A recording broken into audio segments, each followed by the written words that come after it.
What if we could bring awareness to everything that we do, say, and think when it comes to designing our legacies? I'd like to welcome Lenka back to the Design Your Legacy podcast this lovely morning. Welcome, Lenka. Thank you so much, Angelina. It's a pleasure to be here on this beautiful Sunday. Yes, and thank you for coming back. There was an opportunity where I finally could carve out the time to read your book, and I'm so glad that I did. And so I'm going to loop in different parts of your book, just a couple of sections, because I know we only probably have about an hour or so to chat. But I'm also going to weave in some of what you shared last time, because I think it all ties together. And there's so few guests that are willing to speak about intuition and the spiritual aspects. And you being a PhD, I think that you're going to bring great value again to today's conversation. So, just to break the ice again with the listeners, would you just share a brief icebreaker about yourself, where you're from, and anything you'd like to bring to the forefront? Who am I? Well, I usually just like to say I'm Lenka. I mean, honestly, names and titles and all that means nothing. We are vibrational frequency. We are the energy. And that's kind of how I kind of see myself. But if people do like to know what I do or what I stand for, I love the metaphysical world. I love the educational aspect of teaching people how to actually take something so complicated like the quantum field, the intuition, the consciousness, and bring it to more like a kindergarten level where we can actually bring it into a daily life, not just concepts, but actually daily life. And that's what really people want. So I love doing that. I love to bring conversations like heart-based conversations to people's lives and shift their kind of perceptions because that shift creates really a radical changes in their life. Very cool, very cool. So I'm going to kind of go in between my notebook as well as another MacBook screen that I've got open right now. So when I thought about intuition, I was thinking it is our connection to the universe and our ability to sense things. Because intuition, I would like to think, is almost like a sixth sense. But you're going to speak more about this in a moment because you've done the research. And and I think there's also something to be said, and your book goes into this balanced approach to looking at intuition because somebody can be too much on the left brain compared to too much on the right brain. But if we have too much logic or too much emotion, then we get out of balance. And I think balance is key when it comes to designing a legacy that's not just the legal and the financial documents. Yes, that is a starting point. It takes, I think, both money and love to design a great legacy, especially when we bring it forward to the next generation, whether or not somebody has children or they're in a family business or whatever their scenario is, because people can be generous from a perspective of philanthropy. And there's many individuals that are affluent and they might not have children, but they are still giving to society. And then I also would like us to talk about, tapping into that source because the answers are there if we can develop the filters to receive it. So with that said, how do you define intuition? Again, defining intuition is very hard because it's kind of it's a world of the subtle world, right? So it's really difficult to put things in words that you cannot necessarily touch. But just like love, it's there. Intuition is the intuit, it's the inward knowledge. It's like if you would look at education, so it's the inner education. So it's the education that you have within you and always have that within you, and you have been born with it. So it's your first sense, in my opinion, not the sixth sense. Unfortunately, we have not been guiding ourselves, our ancestors, our parents, our grandparents, to develop that first sense that has so much value, because it's just like the internal GPS. And if we would know how to, let's say, do business, but that's like, that is like definitely later on in life, but just overall, how to distinguish between relationships, right? Even in early life, like which friend makes me feel this way and which friend makes me feel that way. How we can distinguish between we should go eat in that restaurant versus not. How can we tell to take that road or that road when we're driving? And we do, like we have a sense like, oh, I should not take the highway today. And we do. And then I'll go, oh gosh, I knew it. Those kind of things.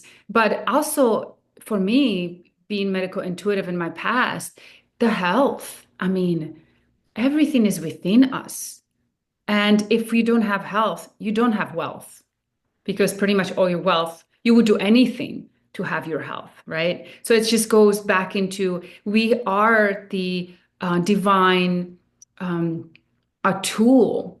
We, our physical body, to that we are tool of divination. That is kind of really cool if you think about it, that you can tell something's off. And many times you do. That's why you go to the doctor. Not necessarily with the whole pain and you and excruciating, agony. But before that, you knew something was off and you ignored it. It was almost like a driving car. And, you have the red light, and you're like, oh, it's okay. And then second light comes on. And then eventually the whole car breaks down and okay, I go to the mechanic. So if we would take ourselves more seriously and not necessarily running to the doctor all the time, but take our time, breathe, just take time for ourselves, take a bath, have a nice conversation that actually feed us, not always drain us, and stop looking for being constantly in service to others, but also seeing ourselves that we need to be in service to ourselves. We need to fill up our own bucket. So all of these aspects are really foundational bricks for intuition. Yeah, absolutely. I almost wondered, and in reading your book, I thought about some of the quotes that you had from Albert Einstein and other individuals throughout history. I almost wondered if we as a society, if individuals have been steered away from trusting their intuition given past centuries. And I wondered if I could read something from your website for a moment. Okay. Mhm. So I think you wrote the following, and maybe this is paraphrased, but it reads, a psychic is one who sees and senses things outside the range of our everyday human senses. So you wrote, I pondered the best way to describe my passion for the word intuition. I realized that I couldn't resonate with either of these words as they had lost the importance and sacredness. And I thought that was a very interesting word, sacredness, that they deserve. Think about it. Intuition is a sense just like our other senses. It is a gift that we have all been born with. And unfortunately, this gift from God has been under a big cloud of misconception for hundreds of years. And again, I think about like public and private school and how much they don't teach us about developing intuition. And yet it is something that if we can tap into, what a gift it is, a talent. I mean, it's like right there, but they're like, well, don't look at that. Don't look at that. Anyways, and then the website goes on to say a consequential result of this misconception is a devolution of our intuitive sense, which is as important to us as our digestive system and essential to our ability to function wholly. So again, if I circle back to this idea of planning a legacy, there are so many messages that can come forward when it comes to guiding principles, values, best, practices, the lessons, life lessons, business lessons, all of it. And if somebody tunes it out because they write it off as silly, we're like just rejecting a huge part of what it is our soul and our spirit wants to bring forward. So would you say more? Well, if we look at any inventor from Einstein or Tesla or whoever it was, they had to start with intuition. It's just period. I could end right there. So if we take just that simple example I just said and realizing that nothing is learned just from knowledge, it has to be first from some kind of inspiration, from some kind of a something that has never been done before in order for us to evolve. So if we're learning in school the blueprint that we copy and pasting for what 100 years now. I mean, we have to also go back to our education where it's only 100 years old or so because it started with the industrial age. So what happened before that? All the people, all these amazing beings that have created something valuable to our evolution have been homeschooled, including our founding fathers. So what they have been doing, the rest of the time they were not sitting in the classrooms. They were constantly in the realm of intuitive senses. Because again, intuition is a knowledge. No, I'm sorry, knowledge. It's an energy of something that really yearns to be transmuted and materialized. Okay, so if we think about the intuition is everywhere around us in the field, it wants to be materialized through our personality. through our soul, and eventually through our personality, right? So that's what we need for that. Well, we need time. We kind of need to be bored. We kind of have to be just kind of doing nothing for a little while. And even if you read the book Think and Grow Rich, there's a chapter on talking about how important it is to take more than just 2 days off in a row. You need more so your brain can kind of recalibrate itself to that, again, imagination, to that creative thinking, because creative thinking and imagination, intuition is kind of on the same wavelength. It kind of is like precursors to one another. You have to make And the space for we it. Right. And we don't give a space to intuition. We really don't. We are in a survival all the time. And we are kind of like an adrenaline rush. We go from doing to service to doing. And if we feel like, oh, we have a little time, that little time kind of goes down a notches, that people feel, oh, I'm tired. Maybe you're not tired. Maybe you just relaxed, but they start running to the Starbucks to fuel themselves back with that adrenaline. So we don't even know how relaxation looks like. And when we go on vacation, majority of the time, my clients get sick or they have some kind of an injury, which is fascinating because they don't even know how not to be in the state of calm to receive these intuitive senses. That is insightful. Yeah, I think there's something to be said about um, taking a step off of the mouse wheel, turning off the cell phone, getting not such a lifestyle that's just a high sensory experience. I remember as a child going to an amusement park and it's like very intense because everything's coming at you at once. But the Mhm. lifestyle today, it's like humans have this attention span of a goldfish or less. I think it's like 5 or 6 seconds because and then it's like all of the images, it doesn't matter if it's social media, TikTok, whatever it is, commercials, and just to be able to turn off that blue screen, like you said, the power of just being bored. Because Yeah. the other point that you made, and this was in our first podcast conversation, is we have to make room for it. And that room could be, I think in the first podcast you mentioned anger. Well, if somebody can let go of anger, then they can bring in space to let the intuitive downloads happen. And the same thing, what you're talking about right now, I think regarding boredom, if we can carve out space and not just think that we've got to be productive, and like, especially in Western society from 7 a.m. to 7 p.m., and we just don't turn it off, there's no space, like you said, to invite in the downloads or the messages that the universe wants to bring to us that are filled with wisdom. Well, we lose our creative sense and we are creative beings. So we stop creating, we start really um, living with joy. We stop becoming part of the evolution. So the creativity is very important, but you can create it. I'm not talking work. Work is not creative, that's doing. I'm talking creative, like you create. I mean, sometimes it's so silly, but if you take your time and you create new recipe, and it's so exciting because you've never done this before and you don't know what it turns out like, or you just creating, I don't know, a new garden, you creating something that starts bringing different juices in you and you feel worth, you new self of worth, gives you self-esteem. And we talked about before that there's a few ingredients to build the intuition, especially the empowering intuition. You have to have trust, you have to have a self-esteem. And if you don't have how do you get self-esteem?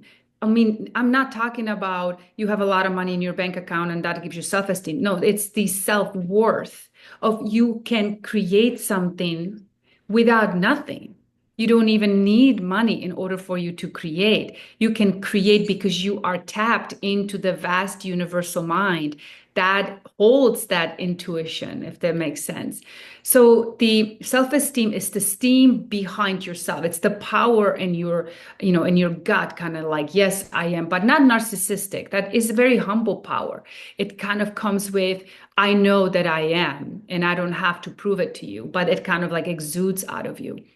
And then the trust is not just the trust in the intuition, but the trusting in yourself that what you're getting is true to you. You don't have to convince anyone else around it about it. It's like we talked about it earlier, is that you have your truth, I have mine.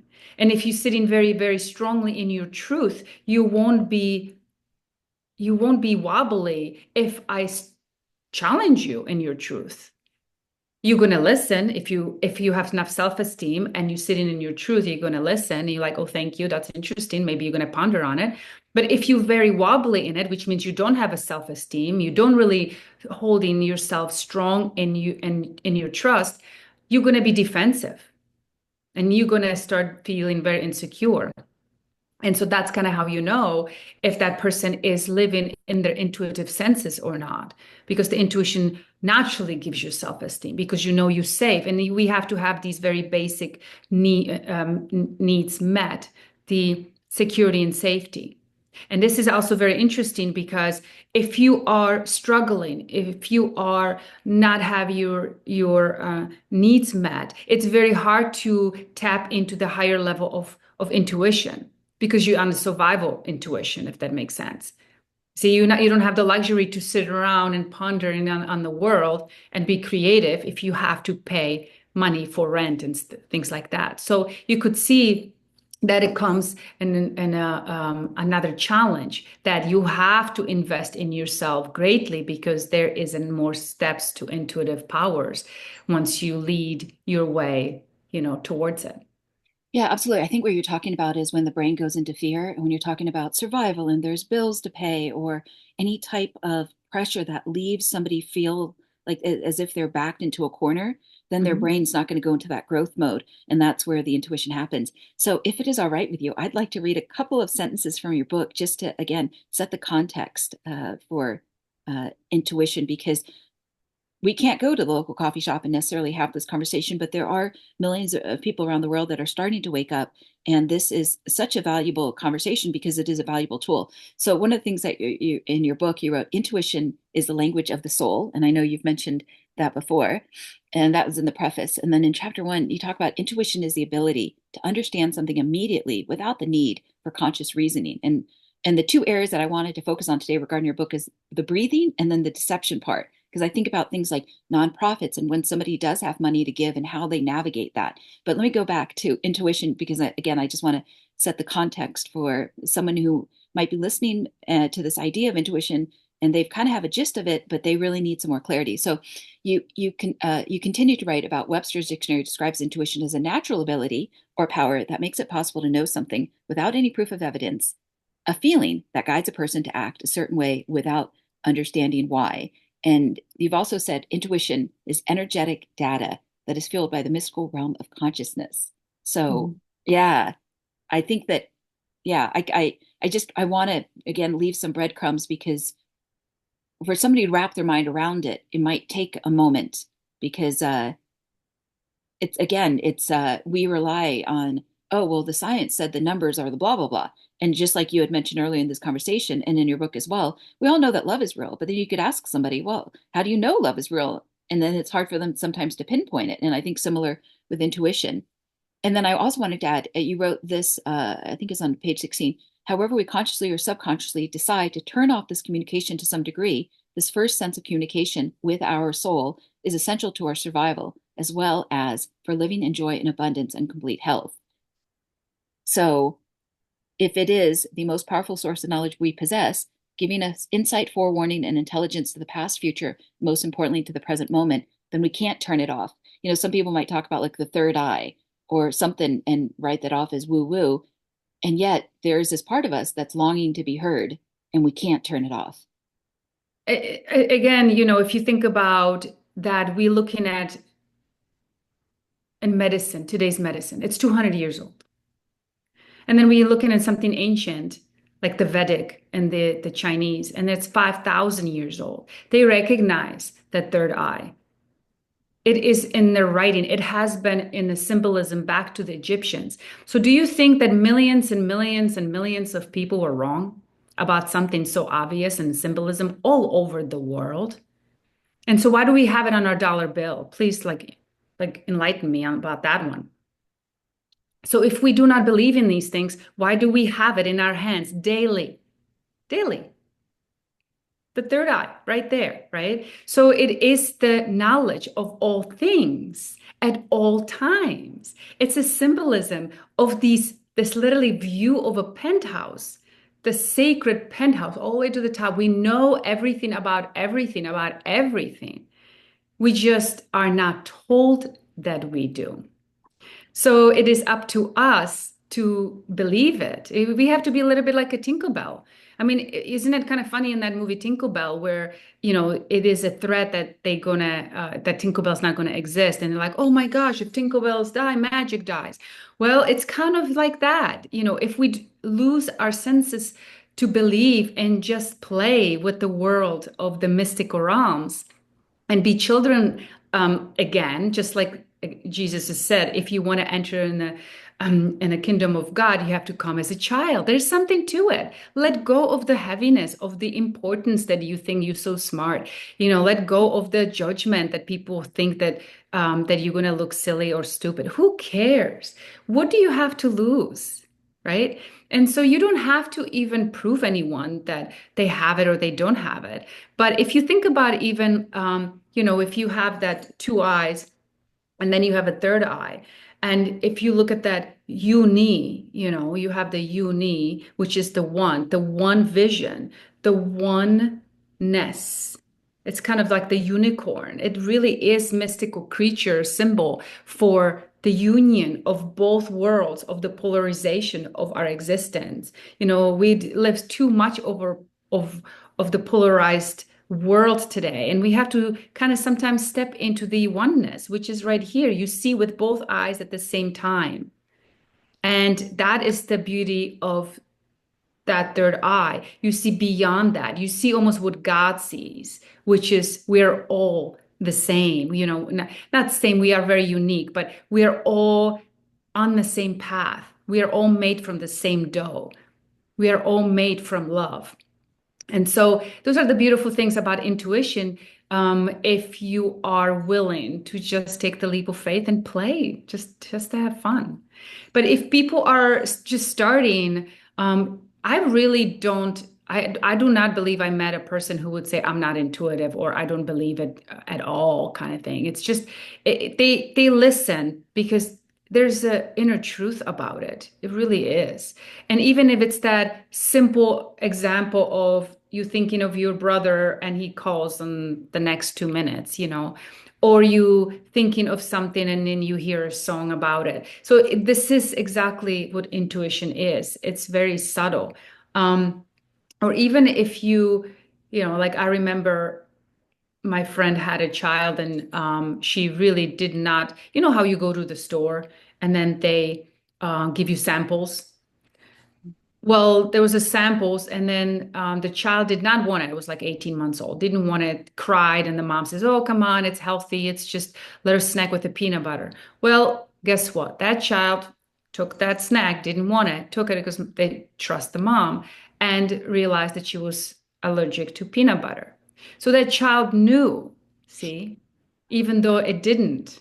So the senses somehow kind of told you, well, we got a reaction. But that's just a extreme example. But those are the examples. Yeah. Well, I think it's absolutely brilliant that we do have it all in us. And I think one of the points that your book made is can we develop and become fully fluent in the language of the soul? And I think that as society, that's where the encouragement needs to happen. Just like when you have spoken about imagination, will we have that freedom to explore and develop our imagination and carve out that time? Or will we write it off and being like, oh, well, I don't need it? And yet, like you had said, some of the best creations of art, whether it's movie directors or scientists like Albert Einstein, etc., they have set aside that time to be able to step into their imagination, into their intuition, and to incorporate all that that had to bring into their world, which then has the ripple effect into society and thus their legacy. Yeah. Yeah. Yes. And if you think about, again, going back to the education, obviously I had children in school myself, and it was very interesting how, there was a mathematical problem, but they couldn't come up with the mathematical answers themselves. Their intuitive senses didn't allow it. However, the teachers had a formula how you have to fit in. So you see how very gently they kill in literally the senses day in and day out in school. And it was a very interesting a lady, I and gosh, I do not remember her name. I have my notes in the other room, but they called her the human calculator. And you can Google her.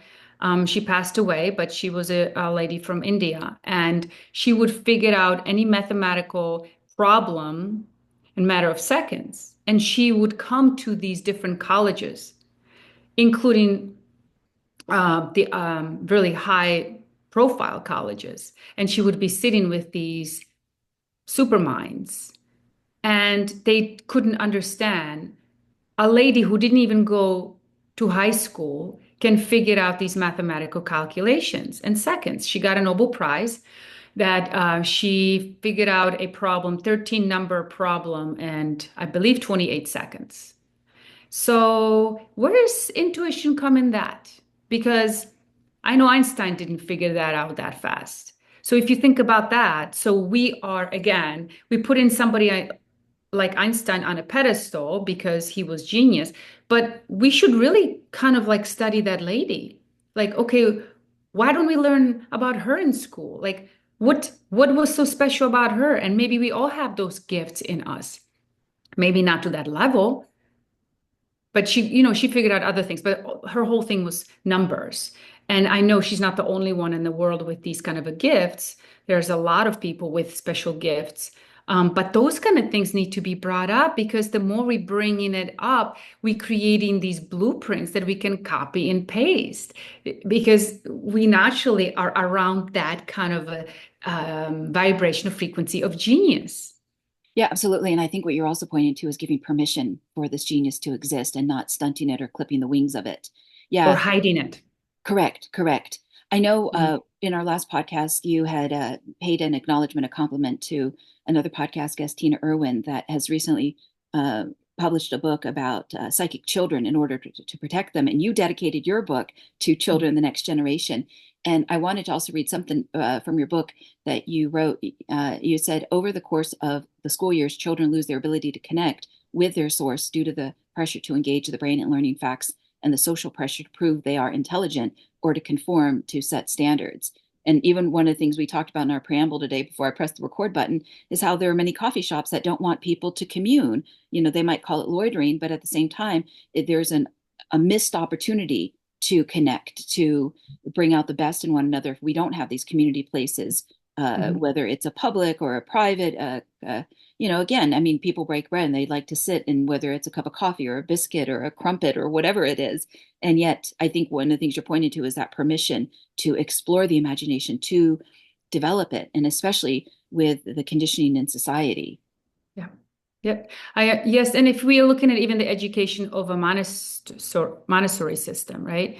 It is all about groups and learning together. So it's not about age, it's about the abilities. And then the older are around the younger. And so it's a natural evolution. It really is, where they all stimulate one another, because maybe the sixth grader's math has a higher capability than the ninth grader. So it has nothing to do with age. And this is the problem with, again, our settings, is that we need to realize that we all have different gifts, and not all of us need to be A grade students in every single subject. That is absolutely ridiculous. There's knowledge and there's knowingness, and there's a difference between being intelligence and intellectual. And between those two things, it's exactly that, learning facts and data that are honestly, and majority of the time, only opinions based in some time. That time is also illusion, right? And so when we know how many times we changed our data, and I'm speaking from experience, from growing up, coming from one day to another and completely changing the whole curriculum from communism to democracy, and it was just done like that. And so if we know that and we start pondering, like, okay, hold on a second, that intuitive senses comes in, like, okay, what's really going on here? And that whole wonder, that whole pondering, that opens up to come almost like a little pathway to question. When we have questions, we will receive answers from a different sources. And this is what also if you want to say they don't like people with questions. They don't like children with question. I actually even read the book about this brilliant teacher in New York City, who wrote about the educational system, how the teachers are taught to squash the questioning children. Mm. Okay. They ridicule them. They bring down their self-esteem. They attack them. So they are in line with rest of them. So, me and you've been in the class. Mediocrity. Keep going. Yeah, Yeah. me and you've been in a classroom. We don't want to stand out. I mean, yes, of course, you get the clowns out there who don't care, right? But if no child wants to stand out and be like, the only one with that question. But anyway, if you think about like what they actually telling teachers to do that, that is really mean. Yeah, absolutely. I agree. And I think that's one of the reasons why we're having this conversation today, not just for the next gen that are coming up that want to find answers because the world's not making sense to them today, but also in this idea of planning one's legacy and where does one start? Like I know last time you said purpose will create your legacy, but a lot of times people don't know where to start. And maybe their starting point is going to be that intuitive download. But if they write it off, because what you had talked about, the connection between self-esteem and trusting oneself, then if they write it off, then they don't even start. And I think it was like there's a quote, 51% of success is just showing up, but yet people aren't even showing up because it requires them to trust themselves. I want to bring up Albert Einstein for a moment. You had quoted him in your book, chapter 7, The Intuitive Brain in Education. And the quote from Albert Einstein is intuition is the highest level of intelligence, is his words. But I also wanted to piggyback on another quote of his that I thought was just hilarious for a sense of humor for a moment. He says, everyone is a genius, but if you judge a fish by its ability to climb a tree, it will live its whole life believing that it is stupid. And yet there's so many individuals that have unique talents. But if somebody either clips their wings or worse, puts them into like a crazy home because they're like, well, why is this child, teenager, or adult, clairvoyant? And I want you to speak in a moment about all the different clairs, then we're writing that individual off. And Yeah, yet, it's a shame both for society as well as that individual's legacy, because in this lifetime they might not even be able to live out their legacy because that's somebody else true. destroyed it. So It's true. It's the going back to the legacy and purpose. Legacy is something human. It's something that on a human level we um, associated with. And a lot of times, like in your business, it has to do with the energy of money. But if we think about money is nothing more than energy, then that particular person had an ability to bring in a lot of energy. And correct. so that I'm sorry to interrupt. I just want to say something real fast. Yes, money is a magnifier. The problem though is if somebody doesn't know themselves, they have no idea what to do with that energy. That's what I was going to say. Please Exactly. So if go we ahead. understand that we have now so much energy, and if you have so much energy, that takes a lot of responsibility and it takes a lot of intellect, it takes a lot of planning, it takes a lot of responsibility. Like you said, like the money can go to create or to destroy. It has that power just like we do. So it is extension, like you said, amplifier. It is amplifier of ourselves, and it could be the extension of us. So if we are the creators, naturally our legacy will be to create more. If we are the energy of destroyers, and you see it doesn't mean like you destroy, it means that you go in for something that is evil, which doesn't sustain life. You remember we talked about in a previous, the evil backwards is life. Live. Yeah, yeah, yeah. And we're going to So talk you about that more in a create, moment. yeah, so like you were talking about earlier about nonprofits, right? So this is great, but sometimes you have to look at it, is that okay, is it going on its own? It has a life on its own. Can it live without even money if I start something, or it always needs money? So it's kind of like, you create something that only needs air, light, water, sun, and it's self-sustaining. We are self-sustaining, by the way. We are self-sustaining, that what Mother Earth gives us. So if we create something that helps people, helps the humanity to co-create, to live, to keep bringing life into it, that is the creation. You are funding creation. But if you create something and you funding something that creates polarization, group consciousness, not oneness consciousness, one group against another group, the victimizations, the victims and the bad guys, and we trying to save one or the other versus actually looking into maybe education about the polarization. So I don't know, like again, that's a rabbit hole we can enter. So that's what going back into that. Okay, I have so much energy, and I'm the extension of that energy. That's what creates the human legacy.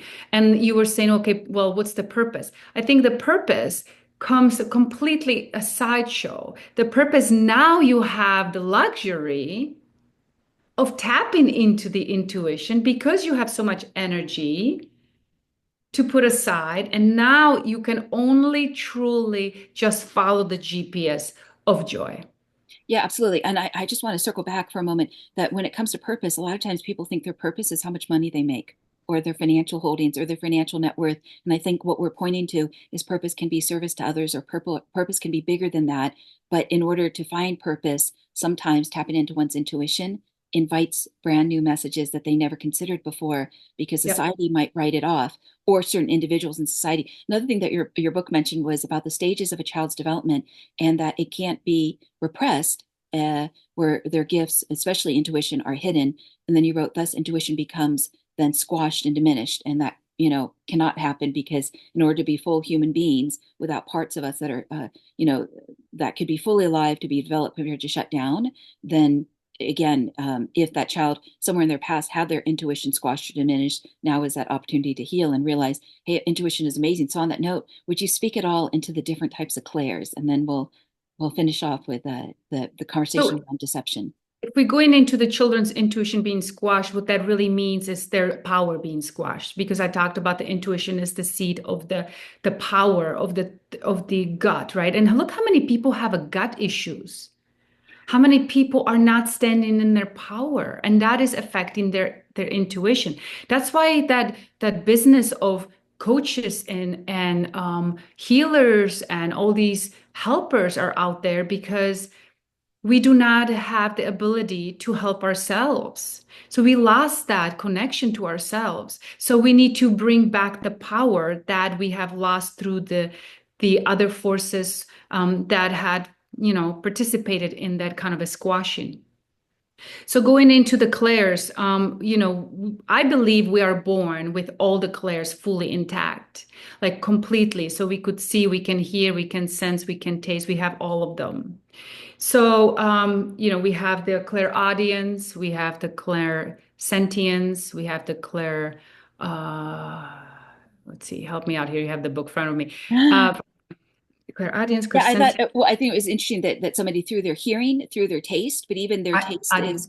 yeah, I don't have the technical terms because I'm in another niche in Yeah. terms of the industry, but even like our taste buds can be squashed, even or our ability to smell. Like we can think like real lavender is the same as like this manufactured lavender that is artificial. And so it's like if we are getting tricked or we're getting numbed and we're not developing what it is that is in us, hearing, sight, all the senses. Yes, I actually love you bringing that up because people are, the intuitive people are very into this whole clairaudience, clairsentience, and so on. But I really feel the taste and the smell is so primal and is so important for our survival.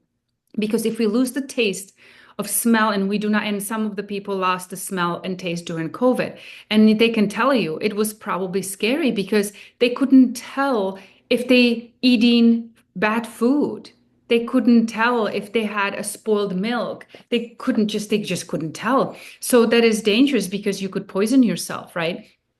So how do we lose it? Exactly with that. Just like I was talking about the teachers giving you a formula how to create a problem. I mean, I'm sorry, create a solution for a mathematical problem. And it is dumbing down your natural ability to figure things out. It's the same thing with the senses. So if we are around the artificial smells, and we don't even know the difference because we do not know how to read the tricky labels. For example, natural. If you see a natural, that has nothing to do with organic. And Like organic, natural flavors. Yeah, that word should is very deceitful. Remember, we talked about deception last time. It's very deceptive because you would think natural would come from the word nature and so on and so forth, but that's not what the industries are using it for. So they're using words to confuse you. And so, I don't blame people. They don't sit around and research every single thing. That takes so much time. Again, time is luxury that a lot of people don't have. So they trust someone else that, and they wouldn't even dawn on them that they would create something that would be harmful. So it goes back into there's only few people out there who dedicate to empower other people. Hey, this is harmful, this is not, but how can we trust them? How can we trust them before they become deceitful, right? So it's kind of like a vicious cycle. And it goes back into you making yourself the divination tool. You become so pure that you get sick when you get around people with sprays, or I feel the hotels when they have the plugins Hmm. and you can't even take it out.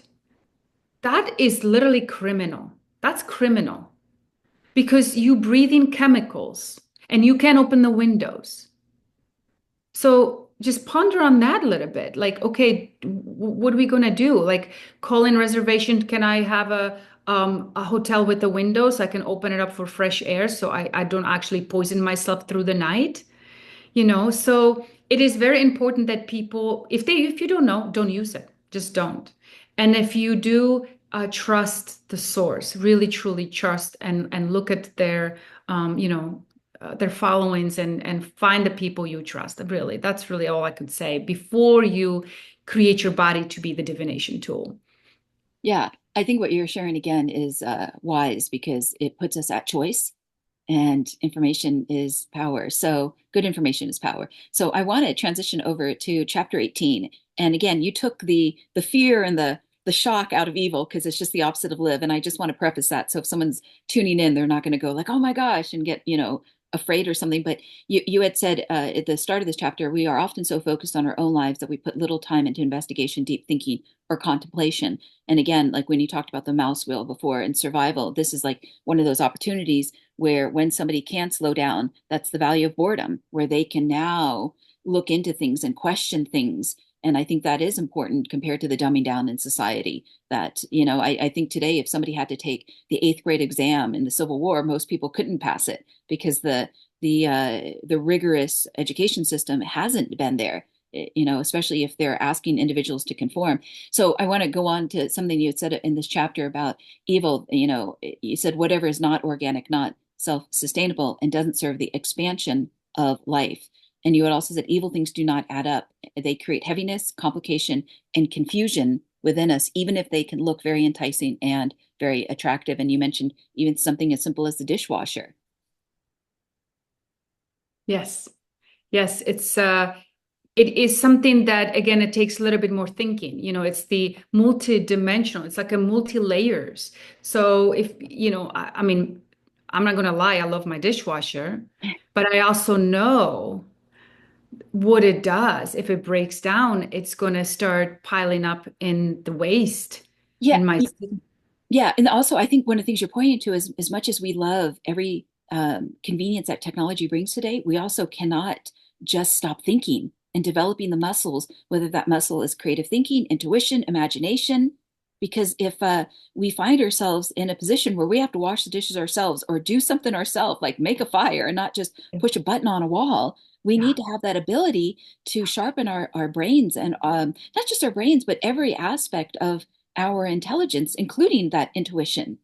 Yeah, I think we're entertaining ourselves with the living beings, with the other intuitive beings out there, which, I'm tapping a little bit in the shamanism now. But if we understand that, there's elements of the fire, of the air, of earth, of water, and also just the apple trees, the basil, the nettle, or whatever that is that we could have a small little garden with tomatoes that doesn't take much, and we can eat that. We get in a lot of the communication of the intuitive senses from those. Again, this is really evolved intuition here. This is more like universal intuition, where we are becoming aware of other beings right around us, versus we are entertaining ourselves with dead stuff, TV, computers, cell phones, desks, things like that, that doesn't have that back and forth creativity. Where, I was on a different podcast. We were talking about children, and this podcast gentleman had a baby, and I said, if child would have a choice to play with a cat or the best toy on the market, it will pick the cat all day long, because the cat can stimulate the senses. And Mm. you play around. Okay, the cat jumps, or the fish. The child can watch the fish and just ponder, or can watch the lightning, or can watch the rainbow. I mean, those are senses completely reawakening within you, and it doesn't have a manual. It's a divine manual. It's a creative manual, and that's how you learn. That's how Einstein created things. That's about Tesla and all the others. They didn't learn from a Google. They learned from nature. Nature has all the answers.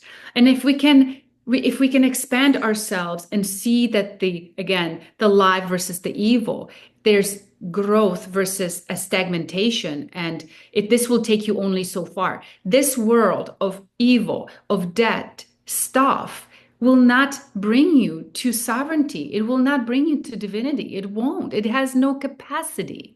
But if you only want to live in this world of the materialistic, okay, then you're fine. It's if that's your desire. Yeah, yeah. I think that people, when they have these distinctions, because sometimes they can't see it with their own eyes, they got to get to that point where they've got the ears to hear and the eyes to see. Yeah, I wanted to bring up another quote from your book. This is in chapter 19, and I think this again goes to this idea of conditioning. You wrote, when we are born into a family with deceptive tendencies, and people have, all types of family structures out there and family cultures. You wrote, it is often the case that we become very immune and used to that kind of destructive behavior, and we won't think too much about it. And so this idea of deception, it might have been so conditioned into someone that for them to go back to ground zero and start, it's like starting from scratch again, because they may have been conditioned to go, oh, okay, I accept deception, and not realize that they need to now start making some distinctions of what to put into pile A and what to put into pile B. Yes. I mean, everybody now talks about the deception. Main deception is quoted, like, quotes the narcissistic, right? Narcissistic personalities and all that. And I think these are the greatest deceptive personalities, because if you think about it, if you have been born and this was the first vibrational frequency you have been around, that was your reality. You did not know any different. That was your love. That was your care. That was your truth. And you don't know any other. That was so ingrained in you for 3, 4, 5 years that this one was your first resonance. So if you would then enter into, I don't know, in a classroom with very, very loving, kind, a teacher, you would not resonate with that. Yeah, it would be off. It would be off. The alarm You bells would would be be going off. probably a trouble. You probably would cause trouble, or there would be some kind of, not resonating with that particular teacher. You push So, back. and yes, pushback. And so the same thing is that, because the narcissistic families create two kinds of what I kind of find, of course, that's not the truth, but two kinds of children, right? The one that are the one who are becoming just like it, and then the other ones who are complete opposite. So they are the givers, and they taking care of others, the loving, the empaths, and then you have the other ones who are the narcissistic personalities themselves. So if you are the empath and you are around narcissists, it's very normal for you.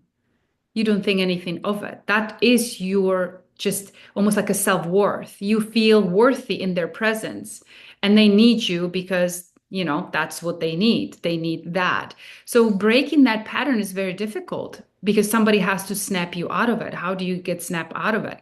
Well, that is the journey of, look, we were talking about in the last podcast, you were talking about a business setting where the boss is mean, right? It has those Mm. kind of traits. And And you were so I like, was just leave, saying, just leave. right. And I was trying to kind of say that. It's like once you know it doesn't resonate with you, and because it just that energy amplifies so much, and that's what I kind of find on that soul journey. That energy amplifies so much in your life that you really get so sick of it. You're like, okay, enough of this. And then you leave. But if you don't leave and you stay, it's just that play because it was so normal for so long. It has to be so amplified so you get so fed up. You're like, okay, I'm done. And that's the breakthrough. That's that opening of something new. Yeah, I find it interesting that you bring that up because I think 1 out of 5 individuals in the world are narcissistic, but in Los Angeles, it's 1 out of 4. I'm surprised it's not even 1 out of 2. I don't know. It's Yeah, just, it feels like it's a lot. It's a lot. yeah. It's So, and I want to cover this point, and this again might be interesting for some people because they have been in that situation with a very tough boss, or even in that family business, because that founder may have had those qualities of establishing that business because they were going to win. But Mhm. the skill sets then to, especially when it comes to succession, are very different than what it took to build that business. So they might have a narcissistic founder. So let me read this sentence that I found so interesting, and this is page 71 of the Kindle edition. You wrote, you can find that these individuals are taking out all of their anger and hostility on you. Whatever they feel will be handed to you, but you make this point that it is theirs. It's theirs. So, in terms of deception, don't think that it's yours. Mhm. Yes. Yeah, They will never take the responsibility for it. But you see, when I was writing this chapter, it's very much based in a duality, right? Because if we step out of the duality, we are all the same. But we are playing around this field in order for us to liberate both of us. We actually liberating both because as long as the narcissistic behavior has audience, it will be there. If it doesn't have an audience, it has to change. yeah, See? the narcissistic supply. Go ahead. Yes, and also, if we're looking at the evolution, I believe that that whole old family structures with like it's my way or no way, it's kind of dying off. It really is. And the new generation just doesn't going to go for it. They value freedom so much more than money, and they know they can make money. At least it's the ones who tap into their intuition, Yeah, who are watching and paying attention. But going back into the difficult personalities. It's not here to judge it. It's not here to point them out. It's about you, really is. It's like, oh, I don't resonate with that anymore. That's interesting. I did for so long. And then you can contemplate on that and then just go forward. And you will, the more and more you separate yourself from that resonance, from that vibration, the if you enter it again in that field, you will recognize it right here. It's not going to be here anymore. You kind of gonna, and they will sense you too that you know who you are. yeah. I think what you're referring to is as somebody wakes up and they make that space, because if they are being deceived, and that is that frequency or vibration, or even what's surrounding them, I call it like the energy of the Grand Canyon of their life. But once they can move that deception out, then there can be more downloads of intuition. I want to read one other sentence before we draw to a close. You wrote, and maybe this is the signal, you wrote, your disappointment is the first sign that tells you that you might be dealing with a deception. So I thought, well, that's interesting because somebody can feel disappointment and not just like that their meal is late at a restaurant or a cafe, but disappointment even emotionally, like, oh, I had higher expectations for that individual. But I know Yeah. that like one of the expressions in business is like, well, don't give somebody intelligence or integrity that they haven't earned. And so Yeah. I think when somebody can go, okay, I got disappointed, and not just to go on to the next thing in Yeah. our society that, has the attention of a Yeah. goldfish. Yeah. Yes. Again, I feel that the disappointment is overlooked a lot because we are disappointed so much, like you said, the meal or whatever, the teacher. But when it comes to you invested yourself into something you believed in, there's so much of your energy into that relationship, that disappointment hits your heart deep, deep. But you don't want to acknowledge that. You just kind of like, oh, I'm disappointed. But if you really take it in, you will think twice about being around that kind of a vibration or that person again. Yeah. I want to read just a few remedies at the end of your book, and then I will ask you about your thoughts before I read my closing paragraph. And I thought this was very interesting. You mentioned there are some basic remedies, including tea, the nettle and dandelion tea, even though we have tried to get rid of those dandelions through Roundup and, which is basically a form of Agent Orange, but and crystals, rose, kyanite, I don't know if I'm pronounced that correctly, obsidian, hematite, and you also mentioned shungite assists, and also eliminating EMF toxicity, which is, someone might know about EMFs, they might not, or might not, but also burning sweetgrass as well as cedar and mugwort. But those are, just a couple of insights for our immediate environment. Any closing thoughts? I believe again, all the things that you had mentioned were the living beings. And if we see them differently, kind of like the shamans do, when we invite the stones and their archetypal gifts that they bring into our living space. So, for example, a lot of people talking about grounding, right? The grounding is really good. It is making us stronger, our aura stronger, our physical body stronger. But not everyone in the world can go outside and ground. So bring the ground in. Sit on a wooden chair, have a stone, granite, things like that. Have a real flowers. And these little stones that I have mentioned, or the mugwort and sage and so on and so forth, they carry a medicine. So just like we drink chamomile tea, or we drink some herbal teas. When you have them plant out, if you have them in your kitchen, they emit that energy in the field, just like you emit energy when you walk into the room. So sort of the stones and sort of the plants. And when we invite them in and we making it as, again, the oneness, that we expanding ourselves and tapping again into the intuition of that world. Yeah, brilliant, brilliant. Before I read my closing paragraph, I just want to take a moment to thank you for being a guest again. We started today's episode with the intention of what if we could bring awareness to everything we do, say, and think. And I just want to circle back to this idea of designing one's legacy or planning one's legacy, that the permission to tap into one's intuition not only can allow one to get started, no matter the baggage that they might have or the wounds of the past, or what they may have experienced. This is now that invitation that they can tap into that highest form of intuition, or the highest form of intelligence, which is intuition, and to consider the messages, the downloads, and to invite that space, that boredom has power, and just to even carve out 2 days. And I think that is the call to action of this podcast episode. So thank you very much for your time. Thank you so much, Angelina. Pleasure again. Thank you. In closing, I'm Angelina Carleton, the hostess of the Design Your Legacy podcast, as well as the founder of Legacy Planning, a boutique advisory firm based out of Beverly Hills, California, USA, but international in those I coach and consult. I hope to dive deep into subjects that can help a person to find, develop, and execute their legacy, and continue to scour the landscape for those who can be great resources to every dimension of your legacy. For many listeners and viewers, there can never be enough education and preparation in the moot or moat around your castle. Whether you find yourself with new wealth or generational wealth, may the content on the channel be an anchor in any storms ahead.